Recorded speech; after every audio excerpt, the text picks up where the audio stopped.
Hello, I'm Dawn, owner of Hungry Heart Quest. Thank you for tuning in. With me today is my friend Graham Mills. Graham is an ecologist, a hiker, a swordsman, and a creative. What would you like to add to that, Graham? Wow, quite the introduction. I am currently working on a master's degree in rangeland science and specifically soil science at University of Nevada, Reno. I have worked professionally as a restoration biologist for a nonprofit called River Partners, based out of Sacramento in California, where I was in charge of designing and to some extent implementing large-scale restoration projects on the Sacramento and San Joaquin River and the Delta. And of course, I've known you for many, many years. We met in college at swords fighting. And it's very, very exciting to be here. Exciting to see what you're doing now. And I'm happy to share as much as I can. Well, I'm really excited to have you as a resource and also as somebody who is very friendly and open to talking about the things that you nerd out about and open to philosophizing on them a little bit. So I'm very glad that you're willing to do that. So one of the things that I have started to do with these is start with this icebreaker that is telling a story that went wrong, like some outdoor experience that was like hilariously wrong. And then maybe something you learned about it, and learned for future experiences. Boy, have I got a story for you. So when I was in high school, I went to a boarding school that had 2,800 acres of property. It was in sort of south central California, sort of near wine country, but a little lower. And it was built on an old Spanish land grant from a ranch that was taken over in the 30s. And it was very, very focused about having a connection to the natural world. And in addition to being a college prep school and having English and, calculus and stuff like that, every student also had to take a geology course and a geography course, learning how to read topographic maps, learning about the property. That was a big impetus. And as part of this, once a year, they would have what they called All Saints Day, which was a random day that they canceled classes. And the only rule was you can't stay on campus. You have to go out on the property, right? Exciting. Yeah, it was great. It was generally in the spring when the weather was nice and everything was green for about 3 weeks before it dried out. And it was something that everybody looked forward to. So you can't stay on campus, you have to go out on the property. A couple friends and I went out on what we called the death hike, which was a 17-mile hike up to the ridge line, and then bushwhacking across the ridge line until we reached the peak of Grass Mountain, which was the big mountain in the forest nearby, and then on our way back. And so we left bright and early, brought lots of food, and it was a great time. We had a fantastic time right up until the end, of course, which is why this is a story where things went wrong. We were on our way back, and it was about evening. This is spring, so it's not full summer yet. And it was very windy, and it was getting dark, and we were on our way back. We're back on trails, walking back to campus. We probably had about 4 miles to go. When we hear somebody yelling across the drainage, it's too dark to see who they are, but somebody's yelling, help, help, help. Oh my gosh, help. Turns out somebody else at the school had gone mountain biking, had flipped over their handlebars, and the handlebar had hit them on the inside of the thigh. And it had put a kink in their artery so they couldn't move their leg. So he was 4 miles out, was a dummy, and had told nobody where he went, and couldn't walk. That's terrifying. So that went good and then bad very quickly. It actually ended pretty well. We had a sat phone. We were all prepared. And he was across a gorge, and we decided, no, it's better not to try to cross the gorge and risk somebody else getting hurt. We'll call in with a sat phone. We'll get paramedics. they know this area, and they actually didn't have to get him out by helicopter. Some paramedics hiked up with a stretcher and were able to cross. And so it ended well. Everybody survived. He got treatment. He's able to walk. He's fine. But it was a great example of things going very well and then immediately sideways, and having to deal with that. You don't have an option, right? Somebody's out here and you're the only person around. It helped that, as you know, I'm very loud, so I could communicate across the gorge over the wind because we could barely hear him. But yeah, it was definitely an instance where you realize that nature goes from being this really wonderful, friendly thing to be outside in to immediately dangerous. And sort of both things are true, right? Absolutely. Yeah. I'm glad that you shared that story, because I think a lot of times people either are kind of disillusioned by this idea of nature being this beautiful thing that we can go out in, but that is like cultivated nature, the nature that we have created these beautiful like parks and wilderness reserves out of that are surrounded by urban areas or something. But then if you're actually out in the wilderness, like it's almost better to treat it as a really dangerous zone all the time and be prepared. Like, and then enjoy it as you can, and hopefully nothing goes wrong, and hopefully you're comfortable and you have a great time. But it's better to be prepared for the worst than just go out naively. When I was younger, I grew up fairly close to the ocean, right? Coastal Southern California.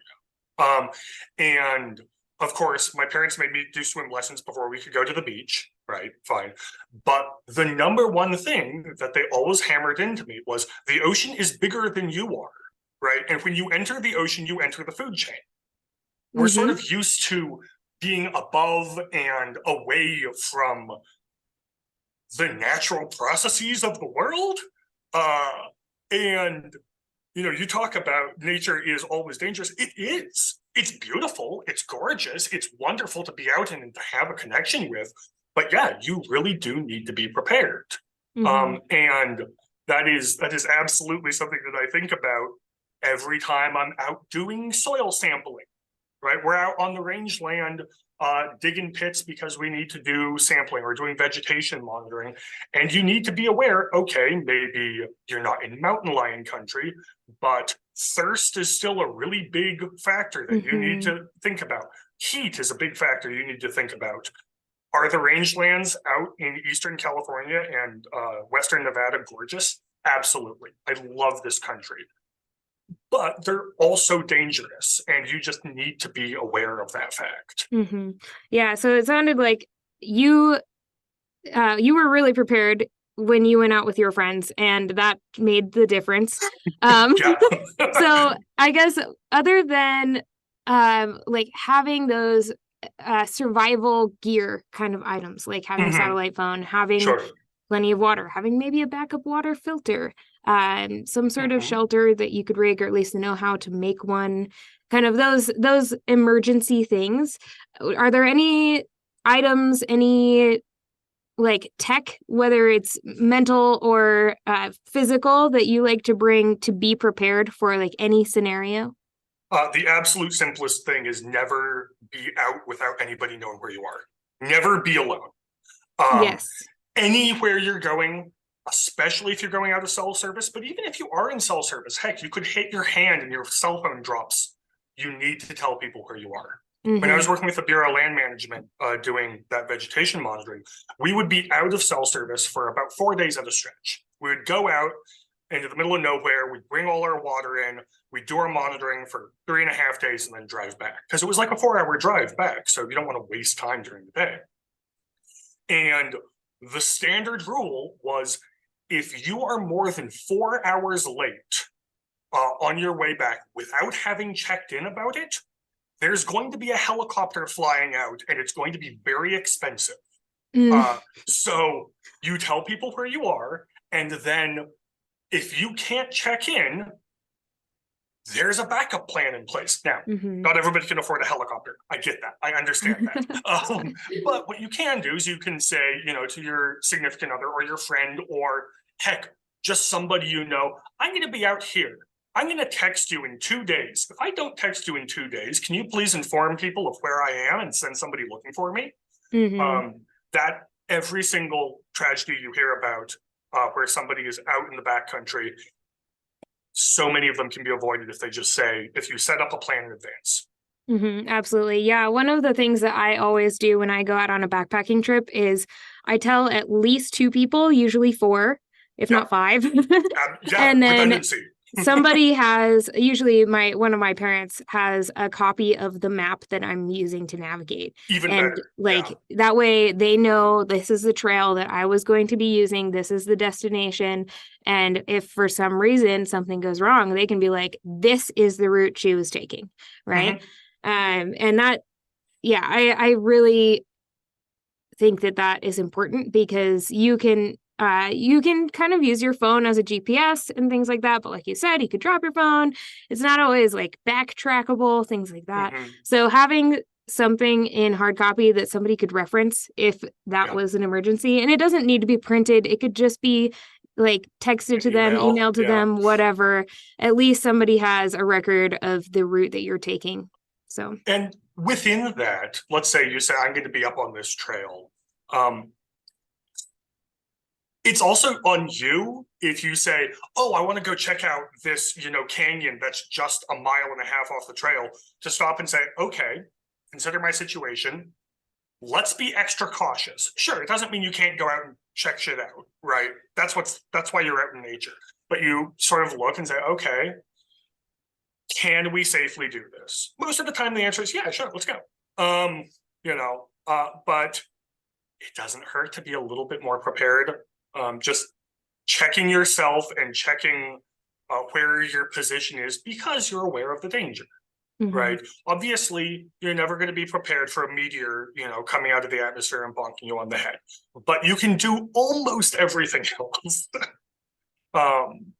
And talk with your park rangers and stuff if you're out in national parks. Yeah, there's so much more that we could go into with that. But before we continue on, and you're going to be talking about how ecology and studying ecology has shaped your worldview, I want to invite people to join Hungry Heart Quest, where the remainder of this podcast will be available. And I'm so excited to hear more from you, Graham. If you want, you can give a little introduction to this idea of how studying the outdoors, studying ecology has influenced all that is you. Yeah. So there's a lot, but let me preface this by, I am very much at heart a scientist. I'm studying science, but it's also in the way that I think, right? Part of that is my education has led me to focus on that. But I really like when I can find a reason for something. You can't always, but I really like it when I can. And so I'm going to talk briefly about something called adaptive management. And it doesn't sound like something that is like a personal journey, but I promise you we'll get there. The general idea is, when you're working out on a landscape, you want to treat everything you do as an experiment, and you want to adapt your management to the results of that experiment. So let's say, for instance, that you have 6,000 acres of rangeland that burned, and you just planted a bunch of native grass to rehabilitate that. That's wonderful. That's great. You could call it a day and say, good job, team. We're great. And everybody feels really great, and you go get beers and then you're done. But most likely, that's not going to be the most successful thing that you can do. This is why so much of science is involved in monitoring, because you want to check the results of what you did. And so you go out there 1, 2, 3 years after, and you realize that one species of grass is doing great and everything else has died. So, okay, well, you didn't quite do as great as you thought, but now you have more information, and you can either reseed more of the successful grass, or you can adapt the next strategy to involve that. You can look at, why did this succeed when other things failed? Maybe it's a deep-rooted versus a shallow-rooted, or what have you. Mm-hmm. But then the next time you do that, you take that into consideration. And then again, and then again, and again. It's an iterative process, right? It's never finished. But each time you get somewhat more successful, right? And each time your dollar goes a little bit further into restoring that landscape. And I think about this for basically everything, which I like to treat as much as possible all of the inputs in my life as experimental. Now, you might think of this as, it could be a relationship with somebody. Is this healthy for me? It could be a habit. I get up quite early. I find that I like getting up quite early. But if you realize, hey, I'm always tired all the time, maybe that's not a good thing for you to do. It doesn't have to be, you don't have to be putting together Excel spreadsheets for this. Some people might want to. If that works for you, that's fine. But this is my version of self-checking, right? And I think that's really what it boils down to, is taking the time every so often to think about what's working for me and what's not. And very often in ecology and in your own personal life, you can look at something and it can be too big to make an answer about, right? If you ask the question, what's happening on this landscape? The answer is very long. And most of the time, anybody who's asked that will say, what do you mean? Be more specific. And from this, I get the idea that many problems appear unsolvable, and some of them even are. But almost every problem can be broken down into easier components. So you say, this relationship isn't working out for me and I don't feel well. Why is that? Well, hell, I don't know. And that's the first answer, and that's fine. But then you can take a second and go, okay, let's break it apart. I am always playing video games when I hang out with this person, and it means that I don't get enough exercise. Do I want to get more exercise? Well, let's try it and see. Right? You might not know the answer. And everything for me is, well, let's try it and see. Oftentimes you can get a good gut instinct if something is like good for your mental health or not. Yeah, whether you listen to that is a whole other story. Yeah, I'm a big fan of the idea that you can't control what your gut reactions are, but you can control how you interpret them. I think that I would, if I were to parallel what you've been talking about to like health and wellness, I would say the scientific experiment side is thinking like using SMART goals. And part of the SMART goals thing is that they're measurable, they're timely, you know what your variable is that you're bringing in, and that you have some accountability to actually test that and see it through.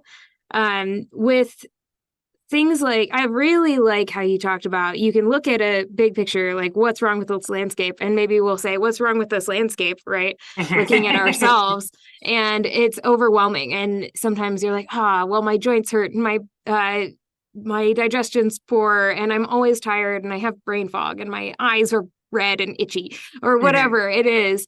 And that can be really overwhelming because people don't know where to start. But sometimes you just have to pick one thing. And I think narrowing it down is always sometimes challenging, at least from a health perspective. From a habit perspective, really, I'm like, start with what's one easy thing to start with, because sometimes you just need like that little chip to get the ball rolling. And with the idea of being able to choose, I think resiliency plays a really big role in that. You have to have enough resiliency in yourself in order to actually make positive changes. And I would guess that there's some echo of that in like landscape and ecology. It's funny because we even use the certain terminology, which is really interesting. When we're working with some restoration project, which is my bread and butter, right? That's what I'm going to school to get better at. But that is what I know how to do, is how to make things better. You generally try to look for low-hanging fruit. Mm-hmm. You look for what's the project that's going to make me look smart? What's the project that's likely to succeed? Get the stuff that's easy first. Yeah, Right? and I don't think that's a bad thing. Like even for on a like an ecological level, like making one small improvement, even if it's like the easiest one, it's still an improvement, and that's something that we should be able to recognize as like a goodness in the world. Specifically, getting the easy ones are the ones that are most likely to actually succeed. Mm-hmm. Right? If you're working on a landscape, you have limited time and money. If you're working on yourself, you have limited time. You get one life. Yep. And so Absolutely. you want to work on the things that you think are likely to succeed first. And then once you've done those, you can check, okay, now that this is here, did that open up any new avenues for something else? Sometimes it Absolutely. does. Sometimes it doesn't, and you've reached the best that you can get with that situation, and that's okay.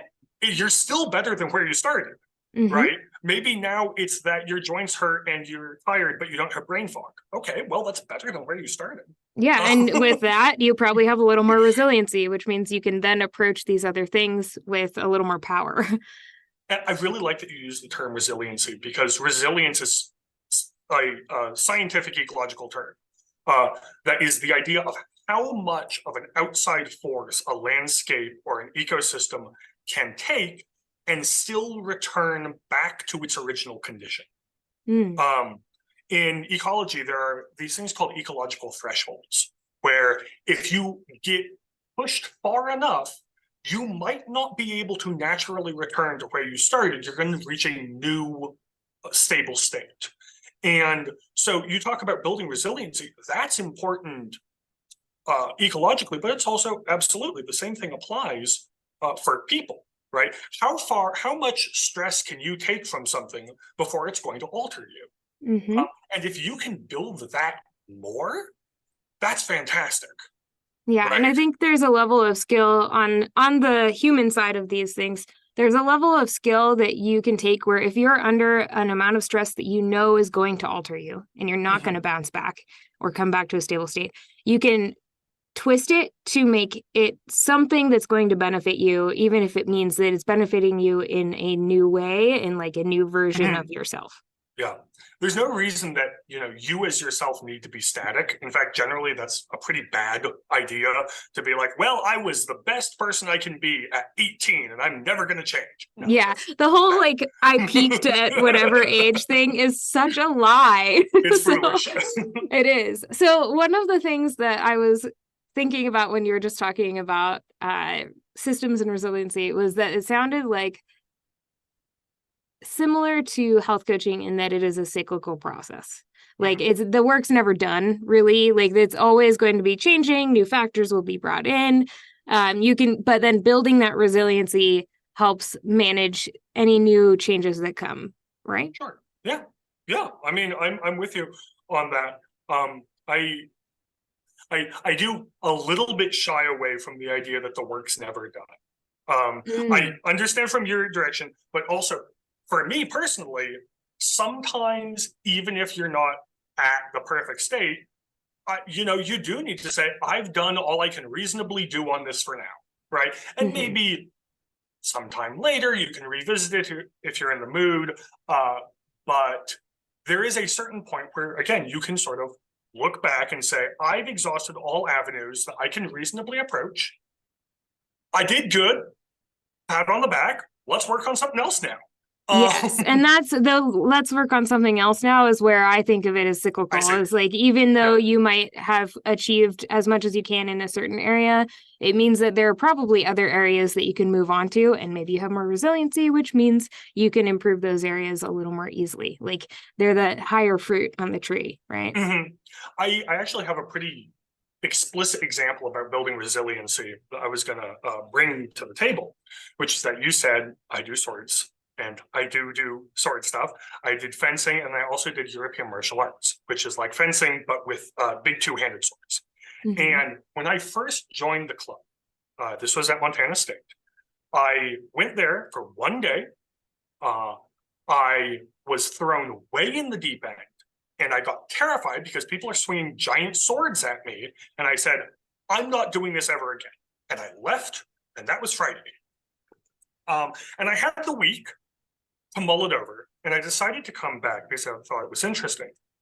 But within that, I realized a very good technique that worked for me for dealing with that adrenaline, right? Because that was the problem that I had identified, was that I'm getting too hyper and I'm getting too amped up and I've got too much adrenaline and I can't focus. And so for me, I realized that, oh, I need to build up to that panic point in a controlled environment and practice coming down from it, which was not easy. It took several years to really get to a point where I could reach that point where I go, oh gosh, and then come back down from it. But that was, I mean, as clear an example of saying, I know what I need to do. It's going to take a while. This is what I'm going to do, and check myself afterwards. I had to build the resiliency to deal with adrenaline. Now, your mileage may vary. You've got different things, but I really like what you talk about there, because I did that exact same thing, right? I had a very, coordinated attempt for myself to fix a particular issue. And it took a while, but I did improve to a point that I'm happy with. So it can work. I'm glad that you shared that story. I think I was hoping that you would share some example of like a personal experience where you used your systems, your adaptive systems. Oh Graham, boy. why don't you tell us a little bit about your outdoors experience and Sure. that part of your life? So I spent a lot of time outdoors. Most recently, almost all my time outdoors has been scientific. It's been sampling. I work at a big wet meadow on the side of a lake for my master's project. And it's very interesting ecologically, but I don't have time to go into that. There are two projects that are going on right there, which is what I've been spending, gosh, the whole summer and now, 12, 14 hours a week out there. The first is we're doing vegetation monitoring, because we're looking at the effects of targeted sheep grazing to reduce weed presence. Very cool. And the second is my own personal master's project, which is soil sampling on basically a degraded side that's being grazed by large ungulates, and the other side, which is ungrazed, and looking for detecting differences in soil quality on that. So that's my recent stuff. Not super exciting, but that's what I've been doing. I spent a pretty good amount of time going hiking and just more recreational outdoors when I was in my undergrad at Montana. Our mutual friend, Harry, we would go on hikes every Sunday just to get out and get our legs moving. And then before college, of course, as I said, my high school had 2,800 acres of sagebrush to run around in. And it was a very low-tech school. You couldn't play video games. You were allowed to have a laptop, but there was no internet in the dorms or anything. So most of the time that was spent recreationally, our free time was spent going around outside, was spent finding the trail or, building a tree house. Good, clean fun. Yeah, absolutely. This was my childhood too. So it wasn't in school, but I definitely had a mountainside to explore. So. Yes. And so I think the best interconnection between, my scientific background and my enjoyment of nature is not monitoring, but is on those same hikes that I would go on with Harry. Because one of my favorite things to do, and I wanted to talk about this, is to, when you're out in nature, really look around and think about what's happened. And you don't need an ecological background to do this. You can guess.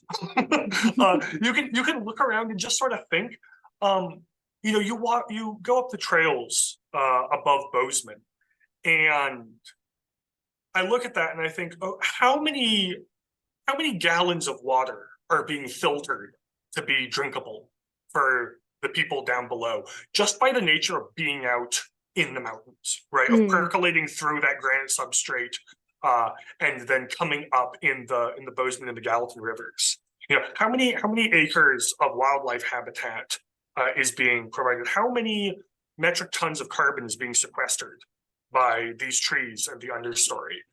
And of course, that's a very scientific, way of looking at things, but it really helps me to appreciate the outdoors.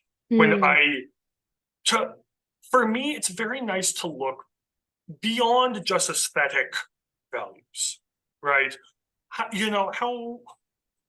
much food does this provide for people who go out and hunt, right? I am fairly certain that was a pretty big part of your childhood. Yep, was definitely getting food still from the is. land. Yeah. And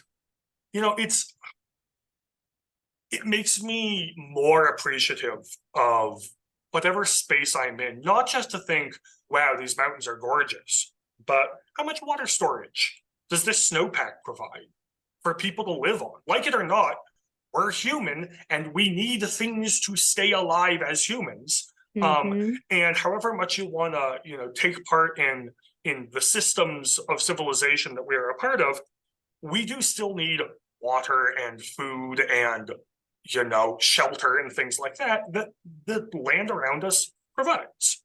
And so that it really just deepens my appreciation to look at that and then to sort of communicate and discuss that with people when I'm out on a hike, right? It's always, oh, look at this species of plant, and oh, isn't that geologic formation really cool? And ooh, look at how the roots penetrate to this layer and then it changes out to a different substrate of soil. And that's the best experience for me in nature. Yeah. So I want to ask about the camaraderie side of that, because you have the science background and you go out and you nerd out about it and you have somebody to talk to. But I think it sounds like, both knowing you and knowing Harry, that having somebody to go out with and share that with was really valuable. Even if you could go out and do it alone. So I'm curious about, if you were to do a little introspection for a second, what is it about having somebody along with you that adds meaning to that experience? I love teaching. I always have. And I find I'm reasonably good at it, not to toot my own horn too much, but it's something that comes naturally to me. Finding problems or just discussing things and finding their roots is a very intrinsic part of who I am. And so I do not do well trying to come up with ideas in my own head without somebody to bounce them off against. And if that is somebody who is also interested in learning about the natural world, that is of great benefit to me, because I like to think out loud, as I'm certain you know. I am a talker, and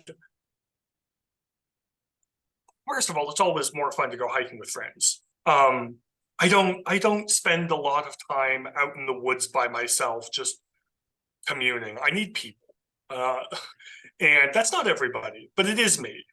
And so it's great to share things that you're passionate about.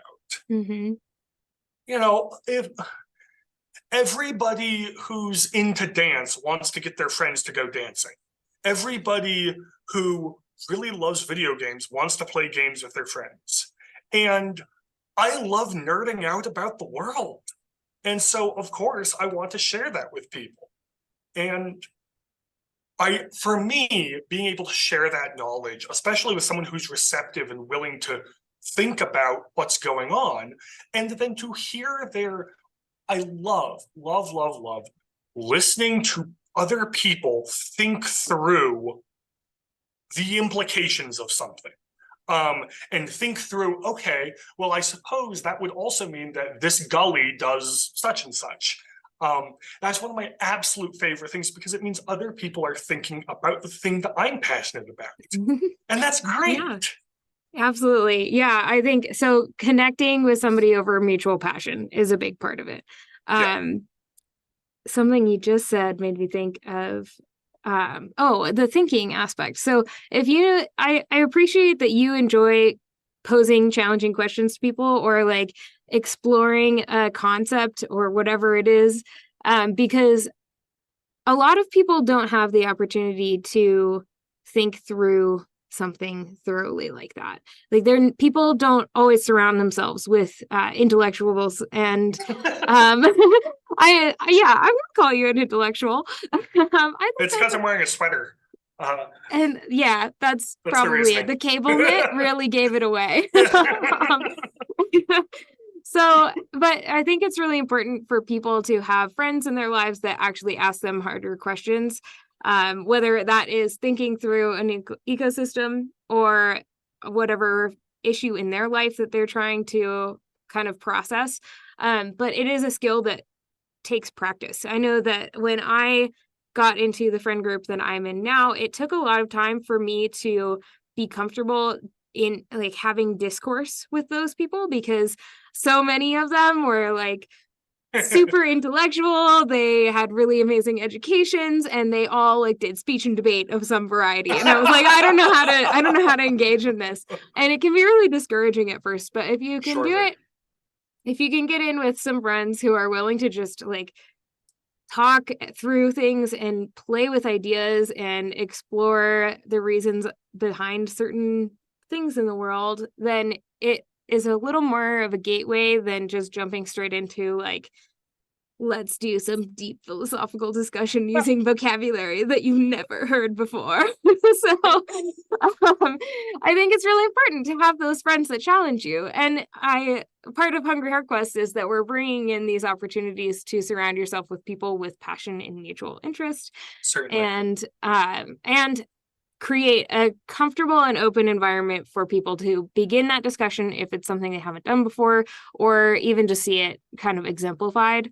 So I'm glad that you brought that up because that is a really important part of community building in general. And I think having positive friendships and relationships in your life that can stimulate you in a lot of different ways, including your mind, is an important part of being healthy. So that might just be a reflection on you, Graham. You seem like a very healthy person.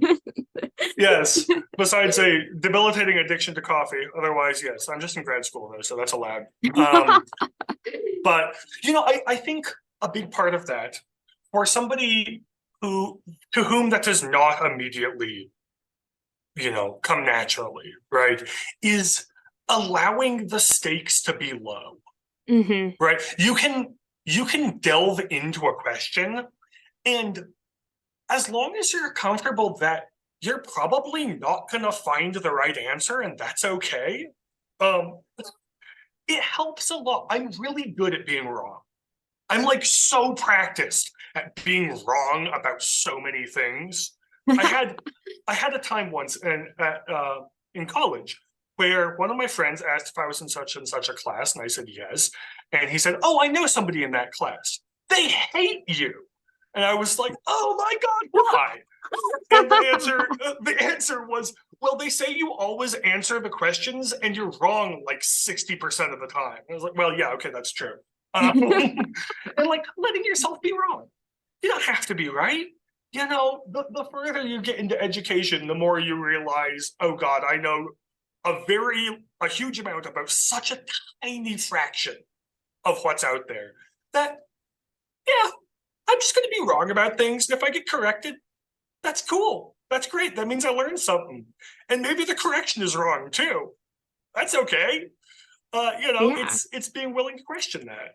Yeah, absolutely. And I love that. I'm so glad you brought that up. Because a lot of times when people are working on their health, they're like, we all live in a culture where we expect to have like an instant fix, which we know that isn't the case. That's just not how Like, It's not how because it's just people not how work. things work. Like, not just people, so Yeah. many other things. But we're still conditioned to want that. And so a lot of times we look for that exact route, the exact medication, whatever it is, the exact process that is going to get us from A to Z, and we're never going to have to do it again. And that's just not always going to happen. And in fact, it probably is not going to happen most of the time. And so Yes. having like being able to give yourself some grace on those low stakes things to be wrong about them is really important in trying to explore your health and your identity, because you're finding out, you're learning along the way, maybe, and Yeah. it's going to be fun. You can, if Hopefully. you make space, that's true, hopefully. But I think if you make space for like being wrong and being able to take it like in good humor, then it can be a really wonderful life experience. And It's a maybe lot it's less something stressful. small, like trying a different flavor of tea or something, and you're like, well, that was wrong.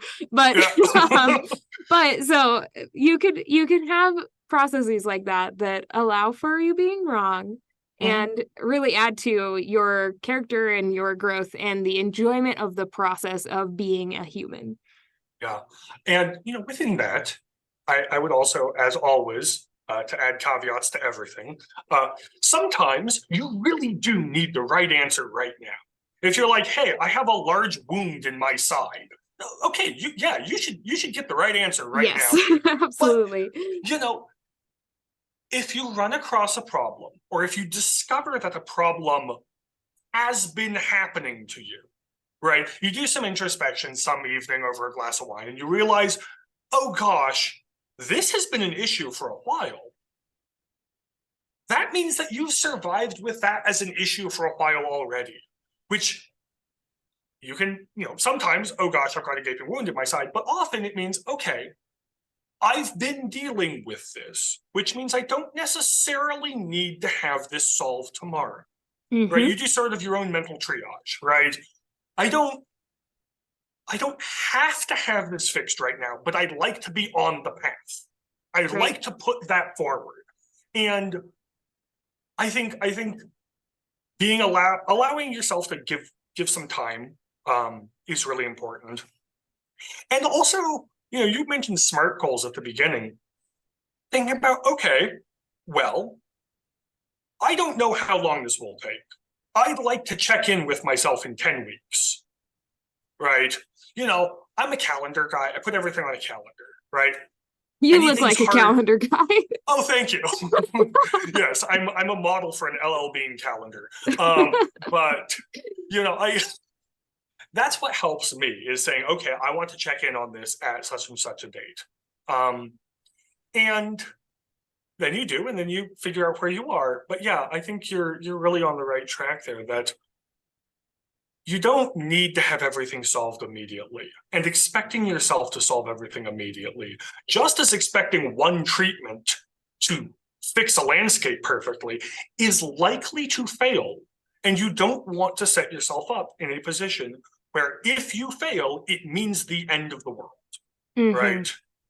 That's part of making yourself, putting a project or yourself on a likely trajectory is saying, if this fails, what can we still do? Yeah, other avenues, contingency plans, all of that, really important. Yeah.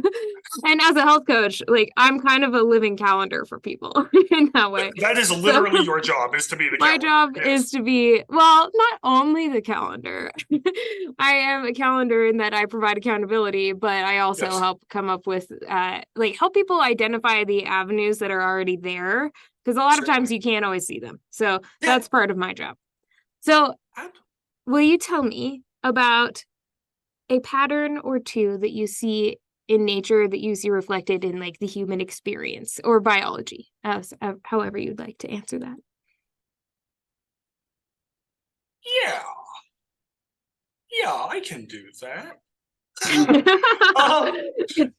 Challenge accepted. Yeah. So the thing that comes to mind for me is when you say pattern, I'm like, oh, like a braided stream. No, that's not what you mean.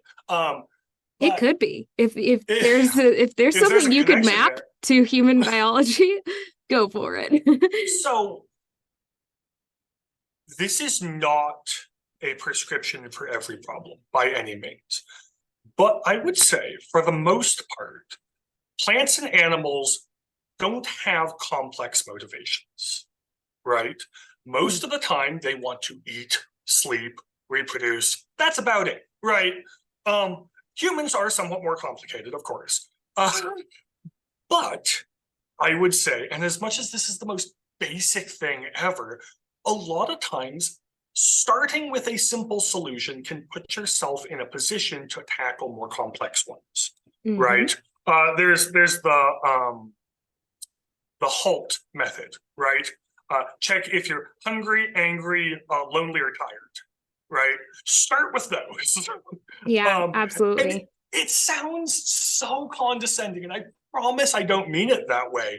But how often can you get to put yourself in like a better position to tackle a problem just by stopping and like having lunch? You know, Trigger it doesn't fix management. your problem, right? It It's doesn't gonna fix make your it problem, easier though. but it can make things easier, right?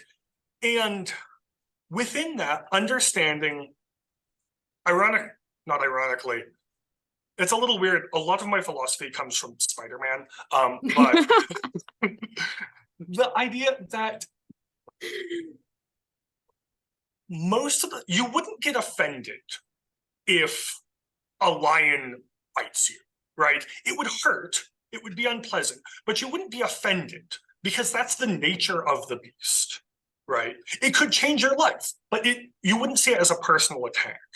And very often, I really try to avoid seeing things as a personal attack. That's not always easy, and sometimes it is. Again, as with everything I say, sometimes somebody actually just really wants to make you angry. But very often, people don't think about other people as much as they think about themselves. And, again, if you can assume the best intent possible, then something might still hurt. Someone might say something that still hurts you, and you still have to deal with it, and you still want to bring it up to them. But it's not necessarily something that you need to hold on to once you can put yourself in a position to deal with it. This isn't easy, right? It's easy if you read Spider-Man. No, I'm just kidding. Well, so we call that unconditional positive regard. Wow, you've got a whole term for it. There's a term for it. Stumbled into something. So unconditional positive regard. It's basically exactly what you're saying of like understand that the people out there are not intending to harm you. You could take the position that you believe that they are, or you can try to move from a place of unconditional positive regard, where that means that like you might be hurt by something, but it wasn't like it wasn't a personal attack, basically. Yeah. That's like a whole other topic in terms. Sure I could go into that, but no, I would need to do much more research and reviewing of unconditional positive regard. But that's what I have heard it termed in the health world and social world. Sure. And I got it from Spider-Man. So, yours is substantially more profound than mine. But I do really, really like that. I tend to, I try to remind myself that we're not as complicated as we think we are. Your mileage may vary. Sometimes you have a really complicated condition that requires a whole team of doctors. That happens. That's real. I'm not trying to undermine that, right? God knows I've grown up around enough complicated medical stuff that I totally understand that there's not a simple solution for everything. But I have Walmart brand health issues, and so Walmart brand, care works for me. Generally speaking, I can deal with a lot of the problems by fixing the simple stuff first. At least it can help put yourself in a position where you can handle more complicated things. Yeah, and I think I was like a little triggered by Walmart, but no, it's okay. But I understand what you're saying. I think I would add that if you are trying to put yourself in a better position, you still want to try, like, even if you have a small choice that could make you choose a better supplement, like have a better care routine, whatever it is. If you have the choice between an okay one and a little bit better one, go for the little bit better one, even if it's a bit of an investment. And like coming back to good health is going to be an investment of time and money and energy. It's always going to be an investment. Always. And that's something that sometimes you have to, well, you have to, not just sometimes, you have to plan for. And just knowing, because we don't always have like multiple grand to just drop on like whatever health solution we have. Yeah, we don't. So it's something you have to do like a day at a time, like one bite at a time, and picking those small, easier fruits, right? Yeah. I'm so in favor of all of that.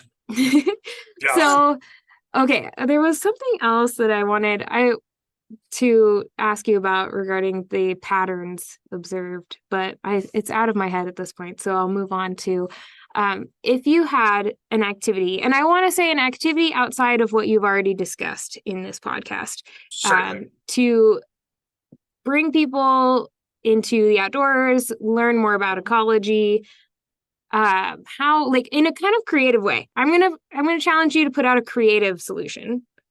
Okay. How would you suggest going about that? So I did prep for this. Oh, you prepped a creative one? Well, kind of. The first one that comes to mind that's not just do science is, because it's all well and good to talk about all the ethereal things that you can do with your brain, man. Co-ops, local co-ops. I think get involved with local co-ops, shop at local co-ops. They often have really good connections with local farmers. And the best place to learn about the land that you live in is by people who make their living from it. As scientists, it's sometimes easy to get on your high horse and be like, oh, well, they don't have a degree. That's foolish. Getting involved with people who work within your community, and co-ops are a really easy way to do that because, you're already getting your groceries anyway, right? And maybe you just want to get a nice bottle of wine or whatever. But you can go and look at community gardens. People there, everybody who is passionate about something will probably want to share that. People who do community gardens want to talk to you about community gardens so badly. And so I think that is a really concrete step that you can do if you want to start learning about where you are on the landscape, right? There's university extensions. There's, I'm never going to recommend people to go read scientific papers because they're full of jargon and they're impossible to understand. But talk to people. And then the other one I have is if you can get out in nature, come up with theories about how things work and then follow those to their natural conclusions. And like I said before, you're going to be wrong. That's fine. But willing to have that questioning, willing to have that creative process, I think is a really good way to prepare yourself, to get yourself in the headspace of learning more about, the actual, if you want to go down that road, the actual scientific processes that lead to such and such or whatever. But yeah, so co-ops, and then just sort of think about stuff, man. Yeah, exercise this tissue between your ears. Yeah, you got a big old hunk of gray matter. Add some wrinkles to it. Yeah, wrinkle your brain. Awesome. Yeah, I think the co-ops thing is a good idea. One, because it supports local food systems, which I'm all about. Also great, yeah. But I would add that maybe garden centers a lot of times have education on your local plant life, native plants, things like that. So you're always welcome to explore through education that doesn't come through an academy of some sort. Yeah, right. Absolutely. Common garden, that's the thing. If you're really interested, or if you have your own like place, try to experiment with stuff. See how things work. Dig a hole. I can recommend to everybody that you go dig a pit. Just like look at it for a bit and Just for the see what's experience. happening. Just for the experience. Go dig a pit for me. I kind of love that. I don't know that I'd have a spot where I would want to do it myself. Public land. Public lands. There you go. Public lands. Just find some public lands and dig a hole. I would dig a say hole maybe and look fill at it what's back going in on. eventually Yes, because we please don't do. want anybody to get injured in this process. If you're doing that, and if you're in a place where you can, like, keep that root mat as a simple thing, as like a single item, and set it aside, so that like the grass grows back in pretty easily. But that's, I don't know how many people are actually going to be inspired to go out and dig a pit. Hopefully a few, probably not. But yeah, I think there are a lot of practical steps, and chat with people, man. Chat with people who are interested, and they'll introduce you to their friends who are interested, and that's how communities form. Yeah, absolutely. All right. Well, Graham, I'm going to wrap us up here. So thank you so much for taking the time to chat with me. And I have loved every part of this conversation. It's been so fun. And I look forward to future conversations. Well, thank you so much for having me. And thanks everybody for listening. All right.